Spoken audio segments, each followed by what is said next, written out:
Yearly, nagkikita tayo, pare, precisely for this event, no? Yeah. So, annual na event talaga siya sa isang malaking tattoo convention. Actually, pinakamalaki sa Asia. dahil natin dinadayo ng buong Asiano, hindi lang yung mga Asia, pati Asia, yung mga... pati Europeans. The whole world, they go to the International international event, no? Yes. Kaya, So, before we get into that, let's have you, pare, introduce also yung ating mga tattoo ladies who's part of the tattoo community. Ruby? Yes, hello. Good evening po sa inyo. Ruby, ipakilala mo muna yung ating mga ladies. I'm pleased to... Pinapakilala ko po si Annie Natividad, Annie? Denise Camoy, and Kitty Wella.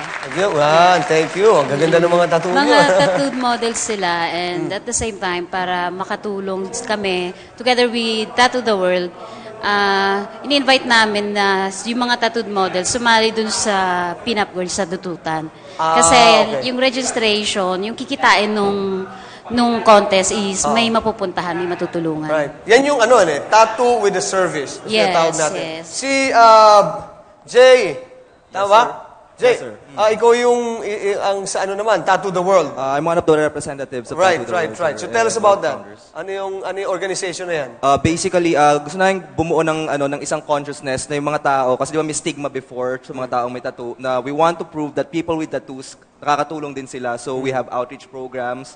And also, gusto rin namin i-educate yung mga tao about tattoo awareness, yung mga sanitary. Right, So basically, that's it. Outreach program So siya. outreach, apart from Charity. telling everyone that it's a millennium art form.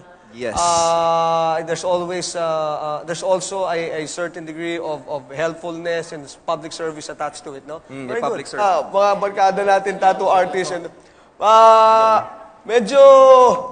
Sa kabila ang microphone, yan. Rick, nagtatattoo ka na ba dyan? Hello. Seryosohan tong dut-dutan dito eh. Oo nga. Ang dut-dutan dyan, pare, 1,000. Paano? Pag Ito, direktang makakapunta sa beneficiary. So, masarap kasi magtattoo ng nakakatulong.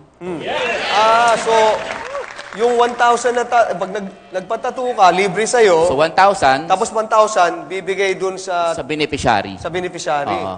Alam mo, tatulong. Tatutulong. Tama. Kuha namin to sa after nung disaster ng Yolanda, pumunta kami, tatutulong para sa Waray.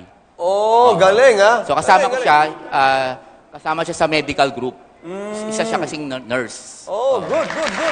Ay, tama naman yun. Kasi talagang you're elevating it to a higher plane. Ika nga, no? Hindi lang basta art form for you.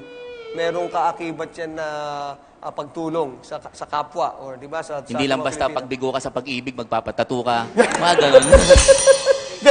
Hindi lang paggalit ka, pag masaya ka. Ito, kailangan yung tattoo mo, tumutulong.